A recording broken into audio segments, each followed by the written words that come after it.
Hello everyone. Today we are going to discuss a very important term used in CPC 1908, which is judgment. What do you understand by judgment? Judgment means the statement which is given by the judge on the grounds of the decree or order. तो judgement जो होता है वो decree या order के ground पर base पर जज देता है। तो बहुत सारे लोग कंफ्यूज होते हैं कि डिक्री और जजमेंट एक ही बात है। नहीं, पहले डिक्री या ऑर्डर होता है और उसके बेसिस पे डिटेल्ड जजमेंट होता है। Section 2 subsection 9। Thus from the definition given in the court, it is clear that there should be a statement for the grounds of the decision. In Vidyacharan Shukla versus Khubchand, it is held that to constitute a judgment, there should be a statement for the grounds of the decision. तो ऐसा निर्णय इस case में हुआ था। Every judgment other than that of court of small causes should contain a concise statement of the case. तो हर judgement में क्या क्या चीज़ें होनी चाहिए? पहला, उसमें स्टेटमेंट ऑफ द केस होना चाहिए कि केस आखिर क्या था। दूसरी बात, द पॉइंट्स ऑफ डिटर्मिनेशन, किन पॉइंट्स पे इस केस को जज किया जा रहा है, डिटरमाइन किया जा रहा है। तीसरी बात, डिसीजन क्या रहा, द डिसीजन देयर ऑन। चौथी बात, the reasons for such decision, किस इस तरह के डिसीजन का आखिर कारण क्या है।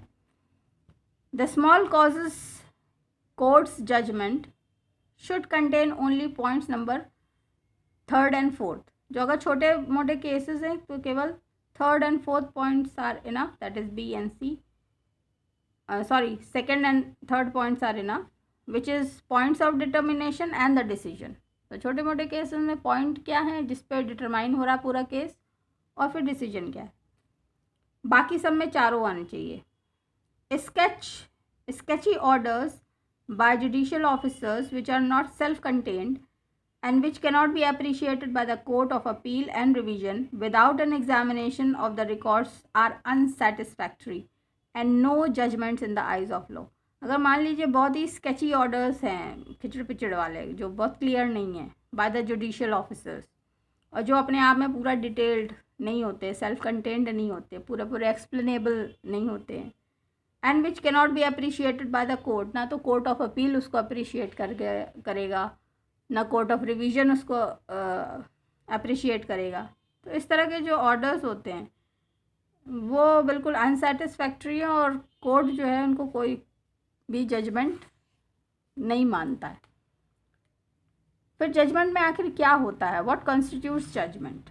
Section 2 subsection 9 order 10L, Rule 4 subsection 2, judgment should be self-contained document from which it should appear as to what were the facts of the case and what was the controversy which was tried to be settled by the court and in what manner।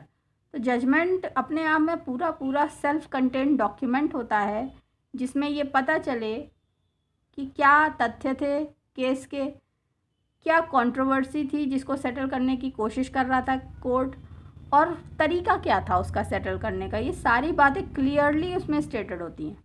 The process of the reason by which the court came to the ultimate conclusion, ये पूरा process कि इस तरह का conclusion पे आखिर court कैसे पहुंचा, ये भी उसमें रहता है।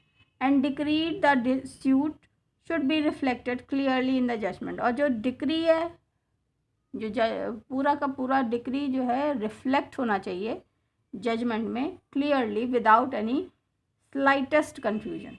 It is not necessary that judgment be a decision on all the issues in the case. Thus an order deciding preliminary issues like constitutionality of a statute is a judgment. Judgment on this admission is not a matter of right but a matter of discretion of the court. तो ज़रूरी नहीं है कि जितने भी सारे issues थे उन सब पे जजमेंट दे कोर्ट। तो ये डिस्क्रिशन ऑफ द कोर्ट होता है कि वो किन किन मुद्दों पे जजमेंट अपना देगा। इसी के साथ एक सेक्शन 2 सबसेक्शन 10 में एक टर्म आता है जजमेंट डेटर।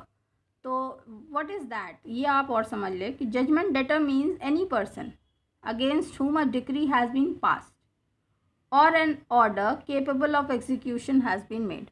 तो ऐसा कोई भी व्यक्ति जिसके अगेंस्ट में डिक्री पास हुई है या फिर ऑर्डर ऑफ ऑर्डर दिया गया है जिसको कि एग्जीक्यूट किया जा सकता है, तो वो व्यक्ति कहलाता है judgement debtor. And who is a decree holder then? The decree holder means any person in whose favour decree has been passed. वो व्यक्ति जिसके फेवर में डिक्री पास होती है उसको कहते हैं डिक्री होल्डर. ये सेक्शन 2 सबसेक्शन 3 में है. A person may not be a party to the suit but if an order capable of execution has been made in his favour he is a decree holder. मान लो कि कोई party में कोई व्यक्ति party नहीं है किसी भी सूट का, फिर भी अगर ऐसा कोई डिक्री पास हुआ है कि इट इज़ इन फेवर, अब उस डिक्री का एग्जीक्यूशन उसके फेवर में जाता है, then he is a decree holder. He is suppose to be a decree holder.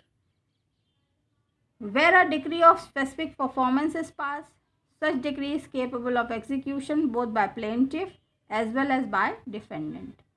तो जब स्पेसिफिक परफॉर्मेंस के लिए डिक्री पास होती है तो फिर दोनों के द्वारा वो एग्जीक्यूशन किया जा सकता है. It's capable equally by plaintiff as well as by defendant and consequently the defendant in such a case would be a decree holder.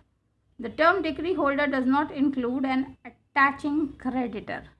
Attaching creditor, जो क्रेडिटर होता है उसको डिक्री होल्डर आप नहीं मानेंगे. So this was the explanation about what is judgement, what are the points which are constituted in judgement, who is a judgement debtor and who is a decree holder. Keep learning, stay blessed, bye bye for now.